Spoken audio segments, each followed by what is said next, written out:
They like it. That's what they like. It was one of the most amazing feelings I've ever experienced in my life. It was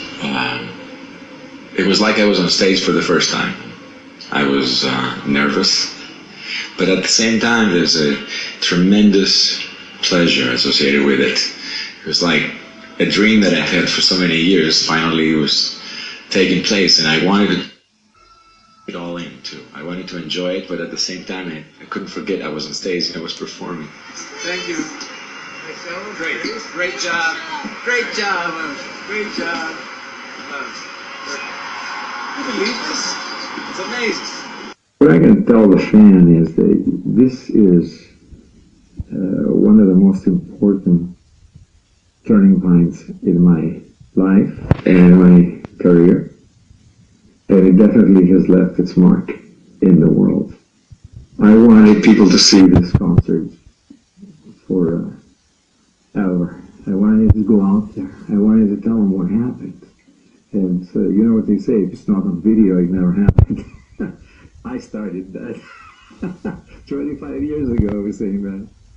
When I came up with the idea I was in Kalamata, in my hometown, on the balcony, on a summer night, with a couple of my friends. And one of them said, you know, I saw a picture of the Hereditary Theater, and I think that's where someday you should do a concert. And I went, yeah, okay, sure. How are we going to get in there? Who's going to let us take that over and put lights in? And you know, that's impossible. That was 2 years before the actual concert took place. The idea stuck with me. And I kept looking at it and I'm going, I know it's impossible, but I love impossible tasks. It's like, as soon as you say the word impossible, you just turn the key to magic for me. It was like I put it in my mind and I did not want to let it go. I was going to make that happen. Took my breath away when I began, and it began looking like it was going to happen. It began looking like, well, we'll consider it, we'll see how it goes. And a lot of talking and a lot of red tape, of course, as you can imagine. I was told it will fail. I wasn't just told don't do it. I wasn't just told, well, you have a chance. I was told by everybody around me, with the exception of a couple of members of my close family and a couple of friends, they said, do it. Just do it. If you can pull this off, just do it. It's going to be magical. I said, do it. Just do it. If you can pull this off, just do it. It's going to be magical. The rest of them went, not only we're not going to support you, we're not going to give you any money. I dare say my record company. So everybody, they just say, absolutely not, don't do it. You're going to fail. This is doomed to fail. You're going to become poor. You're going to lose all your money, and it's going to go for a dive in the ocean. I love a challenge. I just love that. When they went and said that to me, I went, okay, now I'm going to teach you a life lesson. Watch me do it. When the magic happened, I knew it. I knew I had something that is unrepeatable. People have to understand that. This is unrepeatable. You can never do this again. No one can do this again, not even I.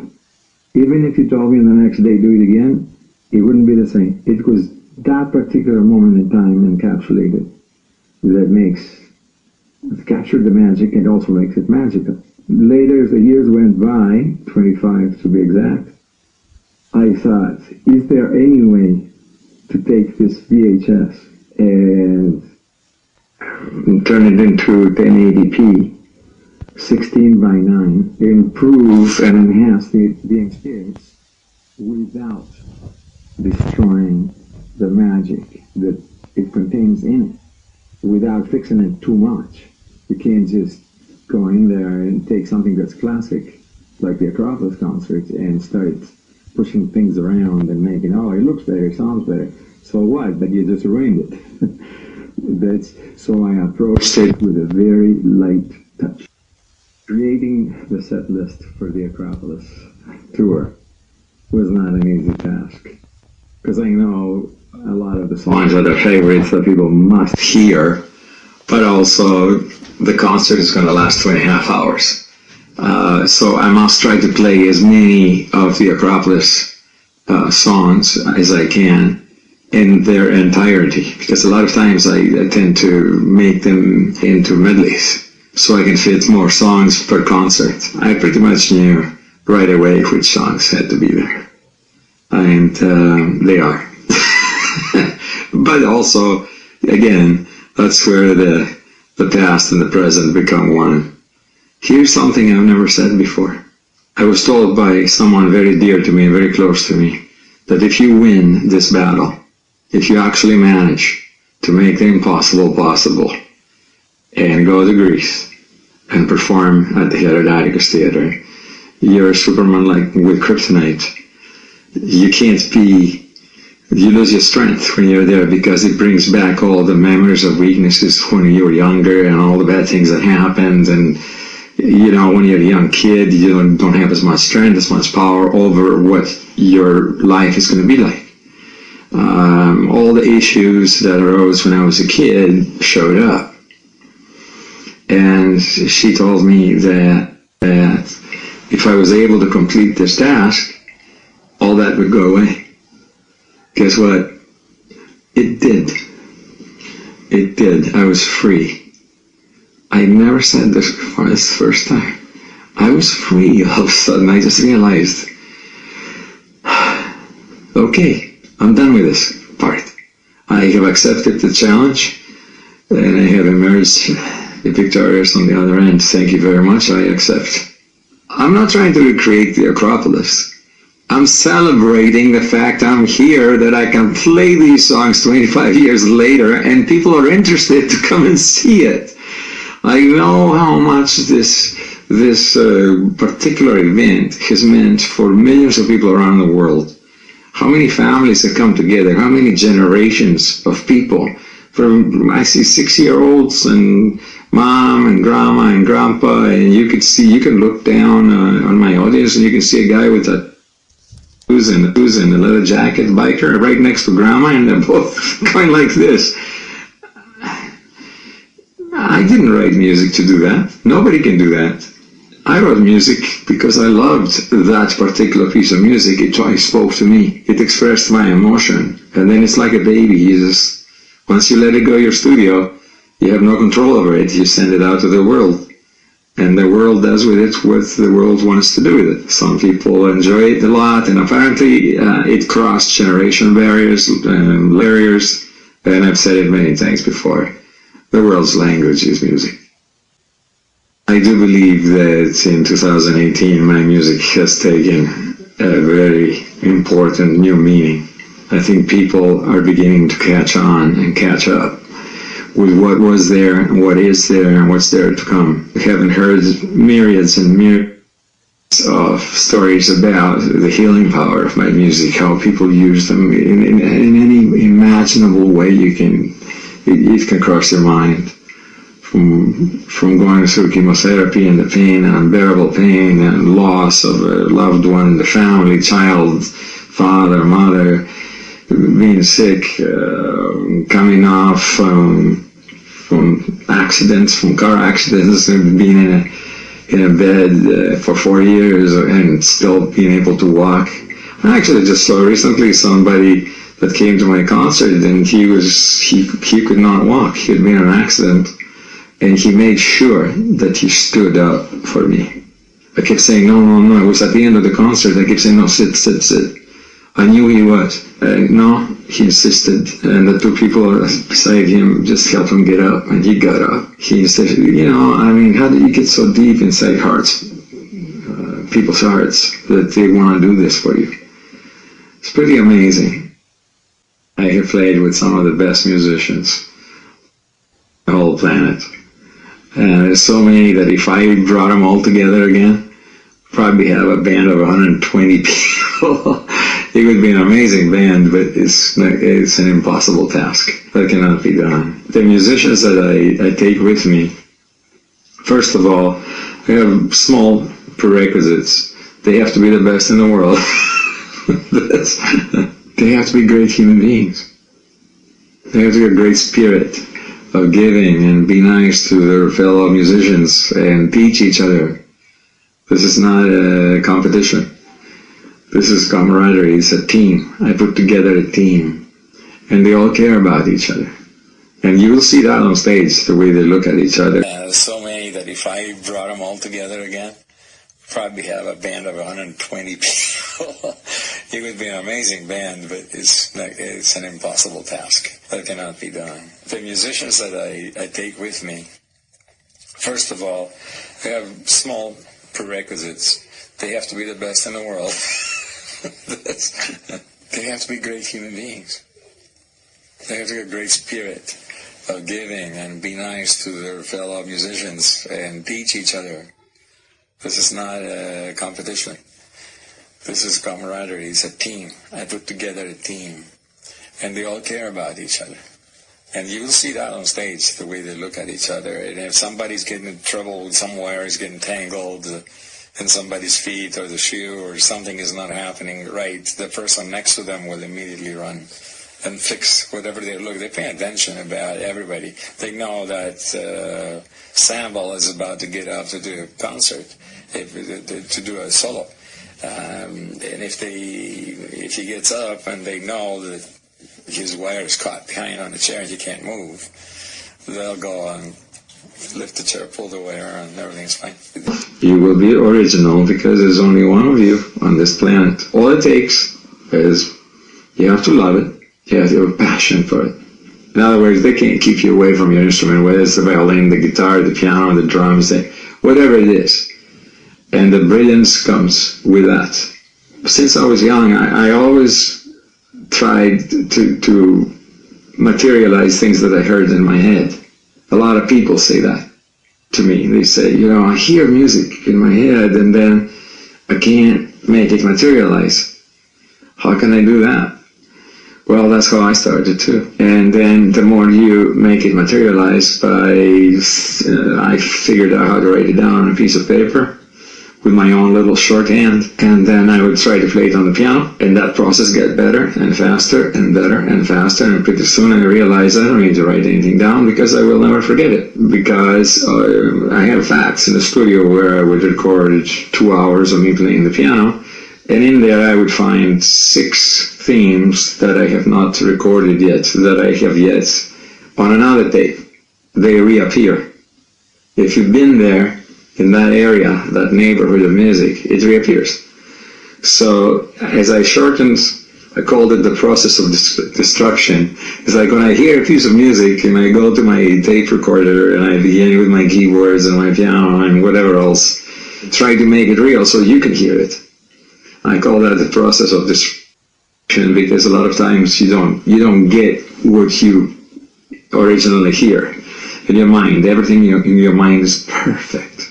It doesn't, everything is in tune, nobody's out of time, everything is played perfectly.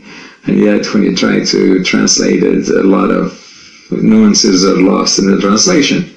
Much like a painter would try to paint something that they see in their mind's eye, but it doesn't quite come out as they thought of it. The whole idea is I realized how short could I make the distance between perception and reality. How close can I make that distance? Could I make it almost nothing? Or could I make it nothing? In other words, take myself out of the way. Any physicist will tell you that as you shorten the time, the energy explodes exponentially. The shorter the time, the more the energy. I believe that nowadays I have reached the point of I'm out of the process. I'm merely a catalyst. I hear something and it exists. Because I have the ability to go to the studio and do it. I don't have to write it down. I don't have to discuss it. And I am proficient enough with my equipment because I know how to use all these knobs, believe it or not, plus play the keyboards. I understand the process. So I'm out of the way. It's instant. I have been on airplanes coming from Asia back to America and turning around to a few of my friends that are flying with me and saying, I know how the next concert is going to open. And I sing the beginning to them. I say it's going to start with these drums on that rhythm, and then we're going to go at the beginning of da-da-da-da, then we're going to go this, and then we're going to do that, and then like that, and then we're going to count off 4 more beats, and then it's going to start with that song. And I knew it within a minute. Well, people were storing their suitcases above my head It's true. You can ask around. And then when we got home, and I actually did it, all these people who heard it said, we understood it when you said it to us. It's exactly what you said it was going to be. I didn't realize it. It's only by talking, trying to explain to people what's happening, where music comes from, how do you reach those levels, why does it appear sometimes, and sometimes you can't come up with anything. It's a level, you have to reach a level where you leave your baggage outside the studio door. We say that. There's no ego here, there's nothing. It's just the less of the bags from your life that you bring into this particular studio, and I love my studio. This is my place. This is a place of keep the lights down and create. I haven't started from where I started with the Acropolis as an idea, which blossomed into let's do it, which blossomed into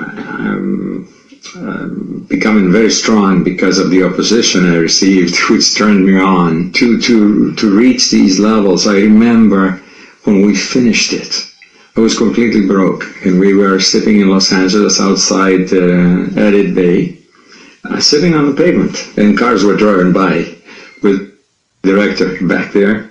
And I was looking, I said, George, do you think this is going to sell? That's how humble I was. And I didn't know how many people would understand what I just did. And he went, oh, for sure, at least 100,000 copies. I looked at him and I went, are you kidding me? It took millions of dollars to make this. What am I going to do with 100,000 back? It doesn't work. To watch it just take off. And it didn't take off right away. And I won't mention networks, but they were resistant in playing it. It started with 3-4 stations at the beginning, and they made a lot of money. And then 3 more came on. The big Magillas all over this country were going, no way, we're not playing any of this stuff. Because it was shot like a football game. He had colors, he had the musicians, the Brits looked magnificent. It was a thing. It was the first one of its kind. I could not believe, pinch me, and we were talking, is this real? What is going on? We're on the main album charts on Billboard. We were number 2 on video sales behind Snow White and 7 Dwarfs, which nobody can beat that. And they were selling it as a movie on VHS. It went 10 times platinum. And it was the only concert that went everywhere in the world. It's been viewed by billions of people. It's 25 years old when I was talking about the lines on the maps, which is very true today. You watch those lines move around a lot, and as they move, a lot of people lose their lives. And we keep doing it. And I was talking about the astronaut back then, looking down over Europe, not being able, the countries apart from each other. I can't either. You take the lines off the maps. Where does Germany end and where does Austria begin? Go ahead, show me. Take the lines off the maps even in America. Go ahead. You could tell where Florida is. That's where we are. You can see where England is. There's a few places you can tell approximately. But other than that, these lines are imaginary. They don't exist. I started saying all that back then. And it holds true today. It makes me love it even more.